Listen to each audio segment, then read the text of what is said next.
Vibrant music teaching. Proven and practical Tips, strategies, and ideas for music teachers. This is episode 46 of the Vibrant Music Teaching Podcast. I'm Nicola Canton, and this week I'm sharing the structure for all my preschool group lessons with you.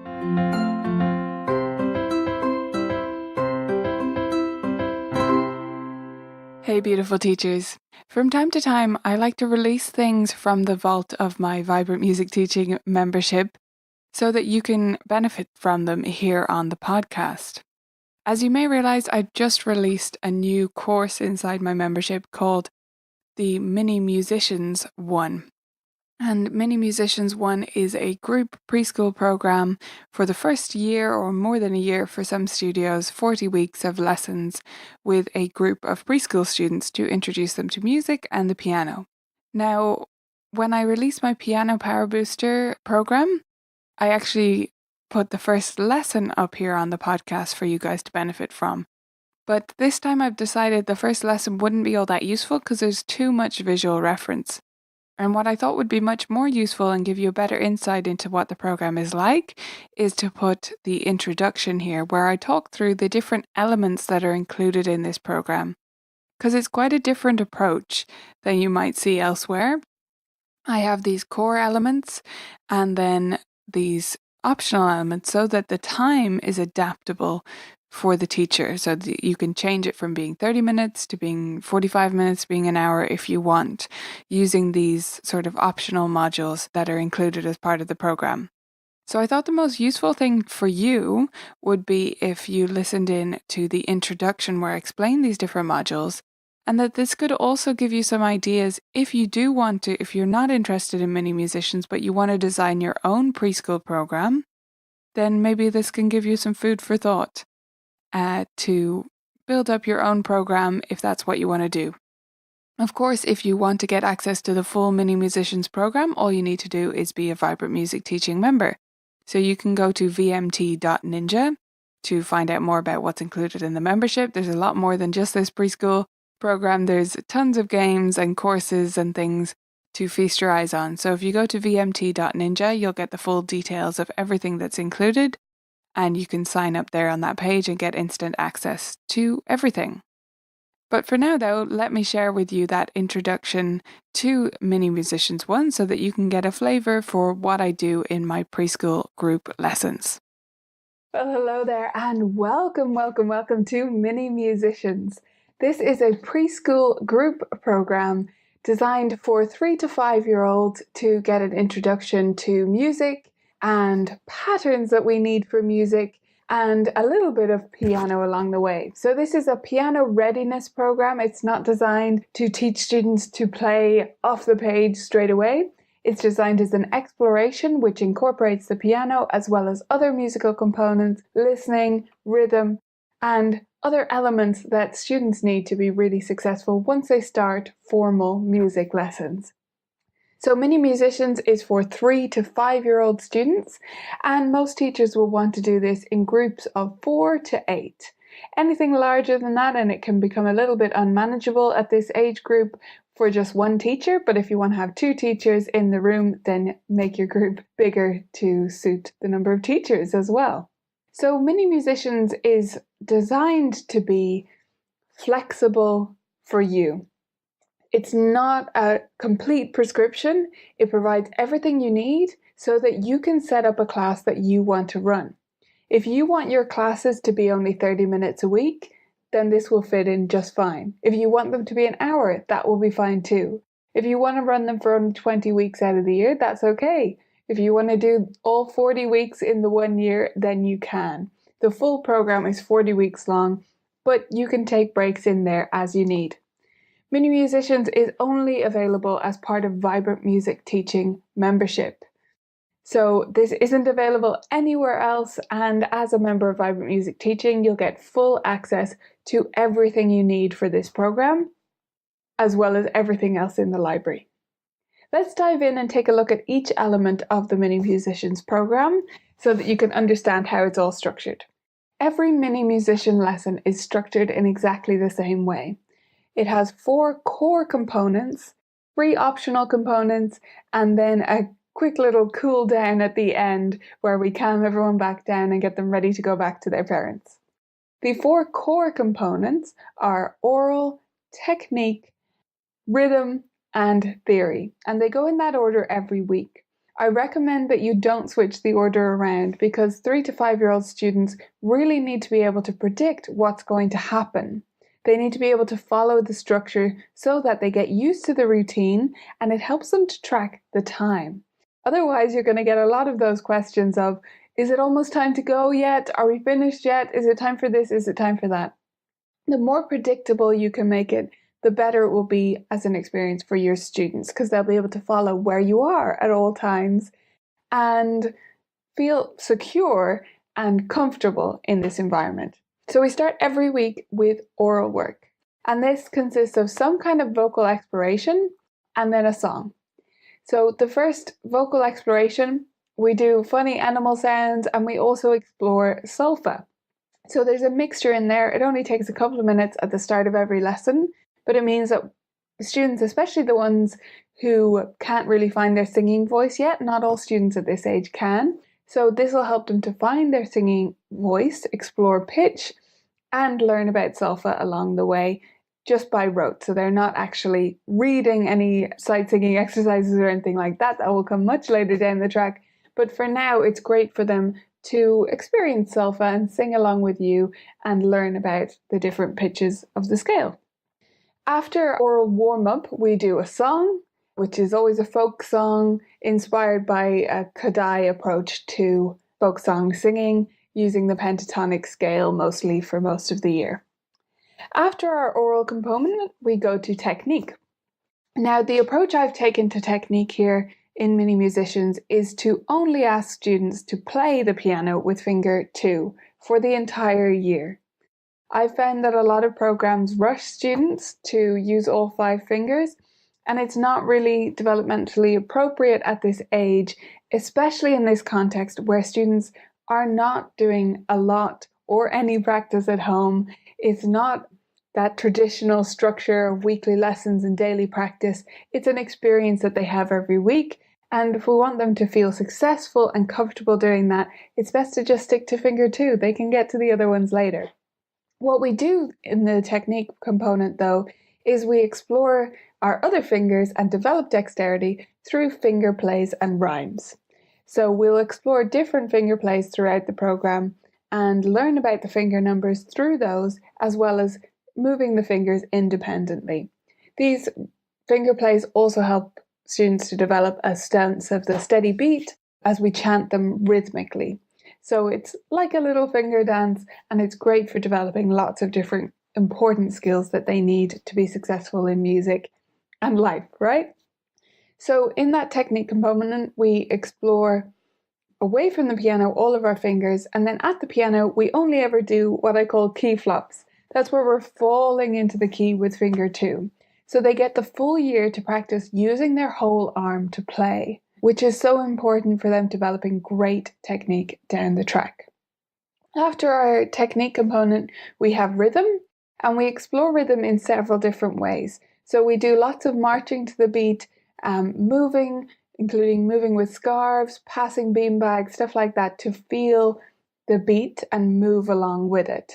The other thing we do in the rhythm component is we do gradually introduced rhythm notation. They're not reading this on staff or anything like that, it's just independent rhythm notation, but they do learn about crotchets and quavers, or that's quarter and eighth notes to those of you in the US, and they learn what those look like so that they get that little bit of a head start when it comes to reading notation later on. After our rhythm component, we have theory, and this develops from mostly learning the piano keys. It can take students at this age a long time to actually learn where all the piano keys are and be able to find them quickly and confidently. And through exploring this for the whole year through games and through our technique warm-ups, you'll have students who know their piano keys backwards and forwards, as well as being able to apply the alphabet forwards and backwards as well, which helps them with on-the-staff reading later on. So students in the theory component will learn about the piano keys, they'll learn to recognize patterns in the alphabet, And we'll also explore some important concepts like same and different through listening exercises, loud and soft, high and low, and associating those with the piano as well. So where does high live and where does low live? Those are our 4 core components. Now we'll look at the individual choice components that you can choose from as a teacher to either expand or contract your lesson time. First optional component is called Improvisation Explorations. So each of these optional components will take 10 to 15 minutes of lesson time depending on how fast you move and also how many students you have. Smaller groups tend to move faster through things, bigger groups tend to take longer, especially if you only have the 1 piano or even 2. So in improvisation explorations, what you'll be doing is using images and patterns to explore different landscapes or scenery. There are 4 different scenes that we explore in improvisation explorations. Each one takes 10 weeks to make up for the full 40 weeks of the year. So the first scenes we explore are in the forest, then we journey into the ocean, then we go to the desert, and then we go up into the sky. And the cards I have right here are actually my sky cards from the last 10-week portion of the improvisation explorations. So each card has a picture on the front to help the students to recognize what it is, assuming they're not reading it. So this one is the Eclipse. And then on the back it has a note to tell you or a parent, if they're participating or helping at home, with what to play. And it gives you an example on the staff and a description of exactly what they need to do. With each one of these, you'll explore them away from the piano and discuss what you're going to do, and then take students 1 or 2 at a time to the piano to try it out with you, with all the other students participating by saying words or miming in the air to practice at the same time.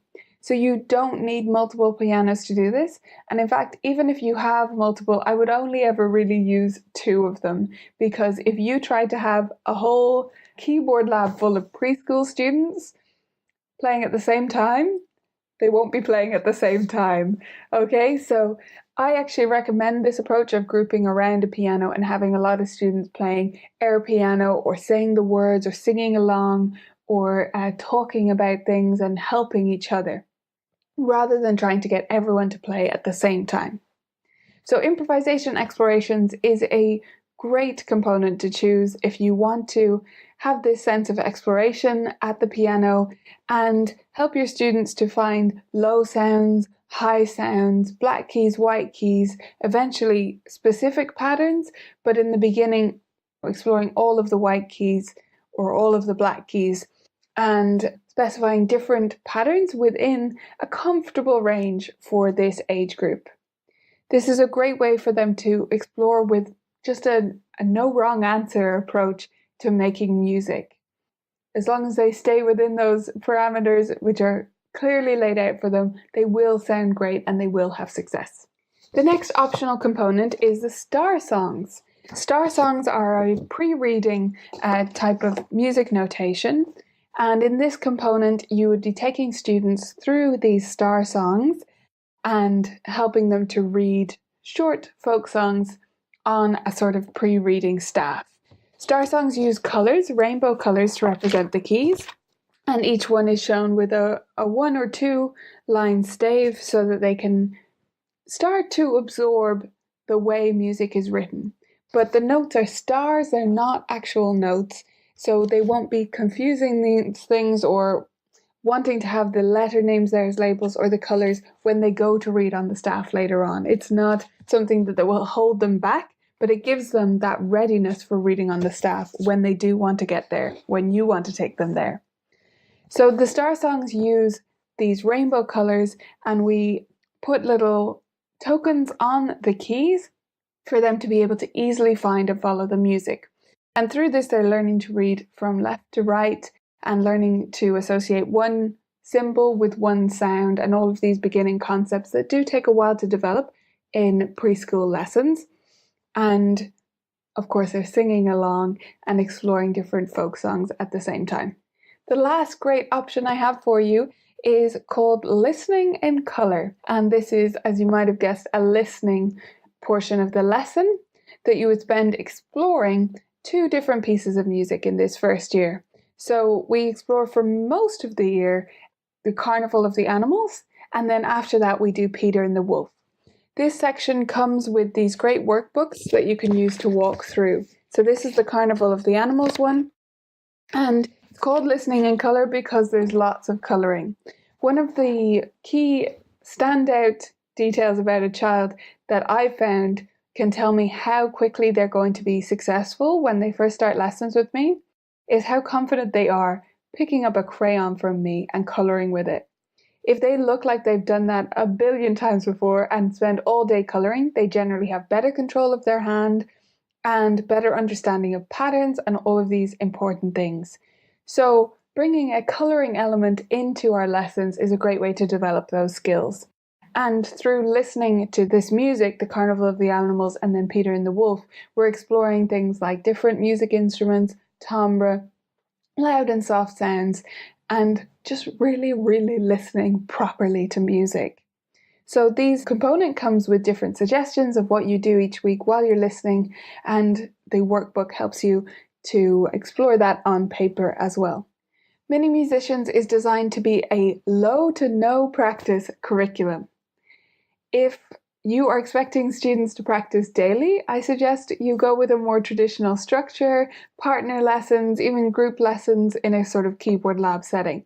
But if you want to explore music in a way that takes the pressure off parents, that is a little bit less traditional, and that gives them this fantastic musical experience each and every week, and maybe some small component of at-home practice, then this is the curriculum for you.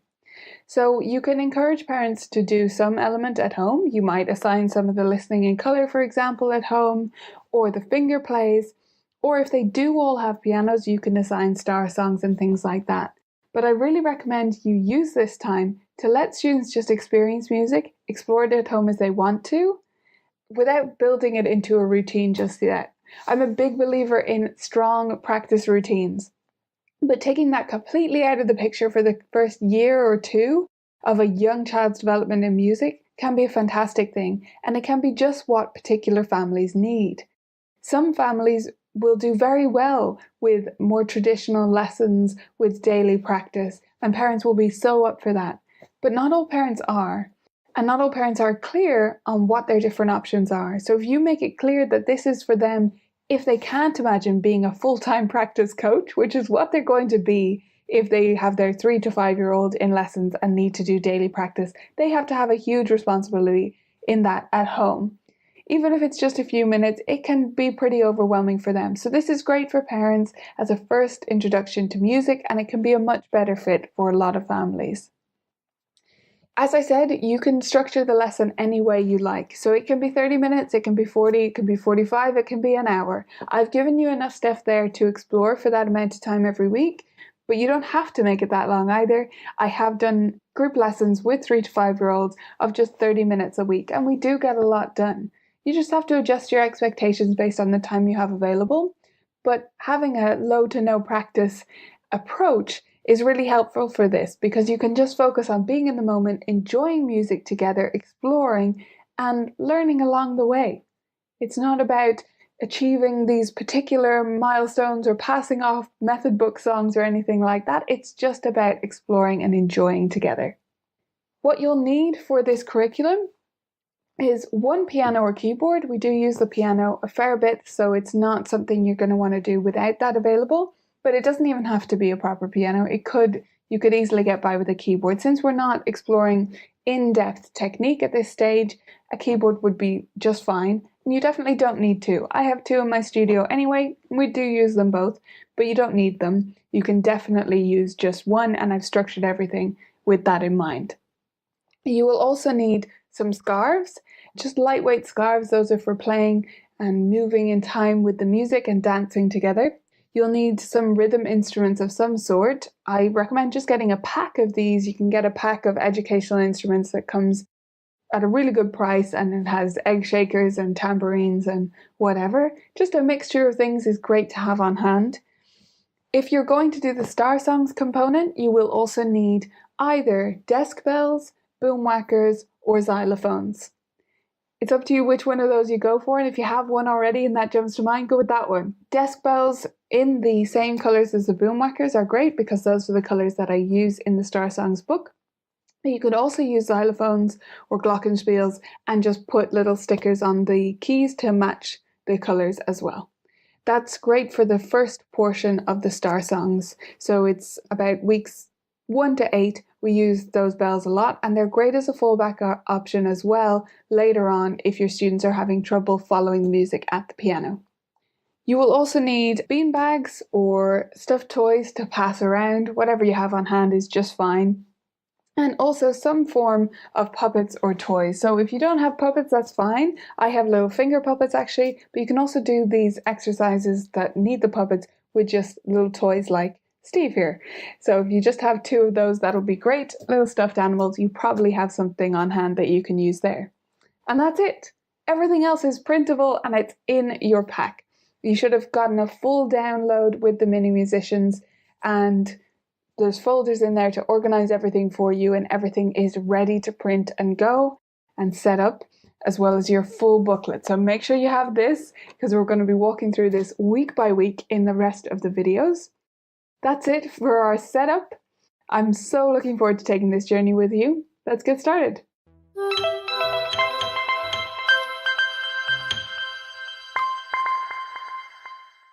I really hope you enjoyed that taste of the Mini Musicians program and that it gave you a sense of what my preschool group classes are like and what kind of activities we get up to and what the program is like if you're interested in checking it out. You can find out more about how I teach preschoolers in groups at an upcoming webinar actually, which you can sign up for at vibrantmusicteaching.com/small. vibrantmusicteaching.com/small to sign up for the webinar. Hopefully I'll see some of you there. And in the meantime, happy teaching, and I'll chat to you soon. Bye for now. You can get access to the full Mini Musicians program as well as tons of other courses and resources inside the Vibrant Music Teaching membership by going to vmt.ninja to sign up today.